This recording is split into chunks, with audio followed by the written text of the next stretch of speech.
Selamat datang kembali. Kali ini kita akan jadi detektif, memecahkan salah satu misteri sastra dan sejarah paling menarik di dunia, yang berpusat pada 3 kitab yang sangat berpengaruh. Ini adalah sebuah teka-teki yang udah bikin para ahli pusing selama ratusan tahun. Oke, kita langsung aja ke intinya. Pertanyaan besarnya adalah ini. Gimana ceritanya 3 kitab yang ditulis oleh orang yang berbeda di waktu yang berbeda bisa punya kesamaan yang luar biasa sampai ke pilihan kata dan urutan ceritanya, tapi di saat yang sama punya perbedaan yang mencolok. Ini dia inti teka-tekinya. Nah, coba deh lihat data mentahnya ini. Kalau kita jejerin ketiga Injil ini, kita nggak cuma lihat tema yang mirip, tapi seringkali kata per katanya sama persis. Lihat aja persentase di tabel ini. Angkanya tinggi banget. Ini jelas bukan kebetulan kan? 93%. Coba bayangin, 93% dari isi Injil Markus bisa kita temukan lagi hampir kata demi kata di dalam Injil Matius dan Lukas. Wow, angka ini adalah petunjuk utama dalam investigasi kita. Ini fakta yang butuh penjelasan. Nah, inilah kenapa para ahli punya istilah khusus untuk mereka, Injil Sinoptik.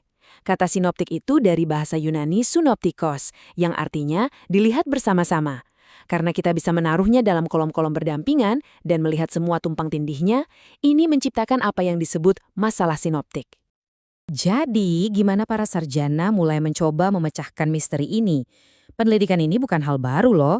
Ini adalah upaya yang udah berjalan berabad-abad dengan berbagai macam cara pendekatan. Penting nih buat kita tahu, kalau studi yang sistematis soal masalah ini sebenarnya adalah disiplin akademis yang modern. Meskipun orang udah bertanya-tanya sejak lama, metode-metode ilmiah untuk menjawabnya baru benar-benar dikembangkan dalam 200 tahun terakhir.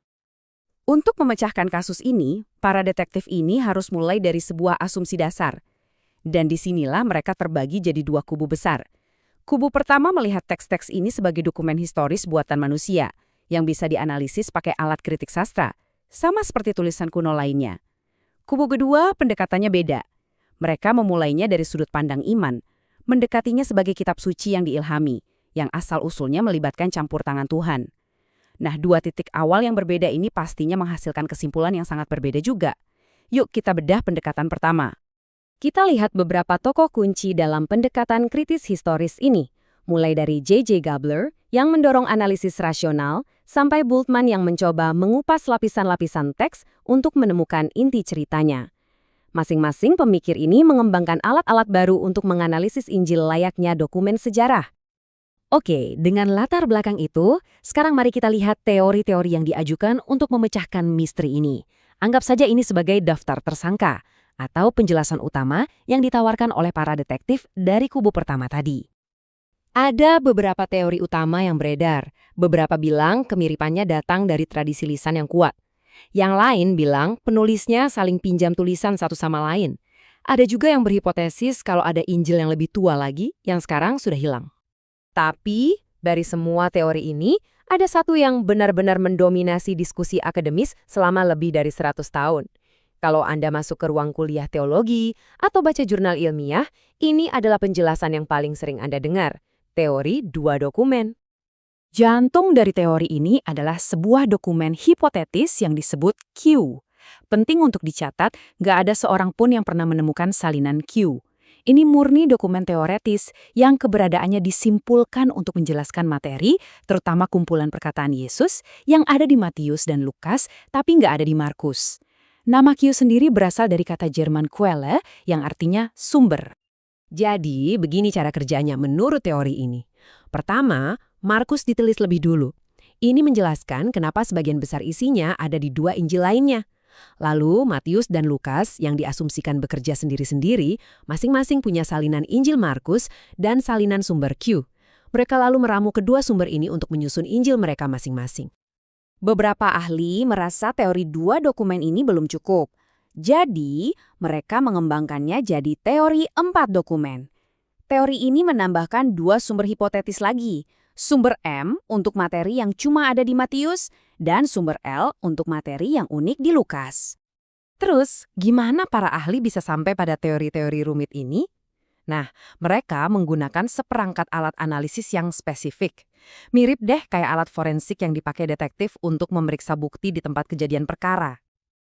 Penting nih buat diluruskan. Waktu kita ngomongin kritik dalam konteks ini, itu bukan berarti nyari-nyari kesalahan atau mengkritik isinya. Kata ini dipakai dalam arti akademisnya, yaitu analisis yang mendalam dan hati-hati terhadap sebuah teks untuk memahami asal-usul dan maknanya. Ini dia 3 alat utamanya. Kritik sumber itu kerjaannya kayak detektif yang melacak dokumen apa aja yang dipakai penulisnya. Misalnya, mencoba menemukan jejak cue. Kritik bentuk itu melihat potongan-potongan kecil seperti perumpamaan untuk memahami bagaimana cerita itu beredar dari mulut ke mulut. Dan kritik redaksi, ini yang seru banget, melihat bagaimana Matius dan Lukas menyunting Markus karena pilihan kata dan struktur kalimat mereka bisa mengungkapkan agenda teologis mereka masing-masing. Nah, sekarang kita beralih ke kubu detektif yang kedua. Mereka yang memulai penyelidikan dengan asumsi yang sama sekali berbeda. Pendekatan mereka nggak fokus pada dokumen-dokumen yang hilang, tapi pada sumber yang sangat nyata, ingatan para saksi mata dan peran Tuhan dalam proses penulisannya. Bagi para ahli di kubu ini, teka-teki kemiripan dan perbedaan ini nggak perlu dokumen hipotetis seperti Q untuk dipecahkan. Solusinya terletak pada kombinasi kuat antara pengalaman manusia langsung dan campur tangan ilahi. Argumennya, kalau beberapa orang menyaksikan peristiwa yang sama dan dibimbing oleh inspirasi yang sama, hasilnya ya kesaksian yang selaras tapi tetap punya sentuhan pribadi yang unik. Logikanya begini, kemiripan yang luar biasa itu ada karena mereka semua melaporkan peristiwa yang sama. Lalu perbedaannya, itu datang dari perspektif pribadi masing-masing penulis. Matius sebagai saksi mata dan Lukas sebagai sejarawan teliti yang mewawancarai banyak saksi mata. Dan di atas semua itu, menurut pandangan ini, ada elemen ilahi. Roh Kudus bukan mendikte kata per kata, tapi membimbing, menyegarkan ingatan, dan memastikan pesan teologisnya tersampaikan dengan akurat melalui gaya unik setiap penulis. Jadi, di sini kita melihat 2 pendekatan investigasi yang sangat mendasar. Keduanya valid dalam kerangka asumsinya masing-masing. Di satu sisi, ada forensik sastra yang melacak sidik jari editor dan jejak dokumen. Di sisi lain, ada pendekatan yang menekankan keandalan kesaksian, baik dari saksi mata manusia maupun dari saksi ilahi. Titik awal Anda, apakah Anda melihat ini murni sebagai teka-teki sastra atau sebagai kesaksian yang diilhami, akan sangat menentukan kemana bukti akan membawa Anda. Dan inilah kesimpulannya. Ternyata tidak ada jawaban yang simpel. Setelah berabad-abad diselidiki, masalah sinoptik ini tetap menjadi salah satu perdebatan akademis yang paling menarik dan terus berlangsung. Bisa dibilang kasus ini masih terbuka lebar. Ini membawa kita ke pertanyaan terakhir untuk direnungkan. Kenapa sih semua ini penting?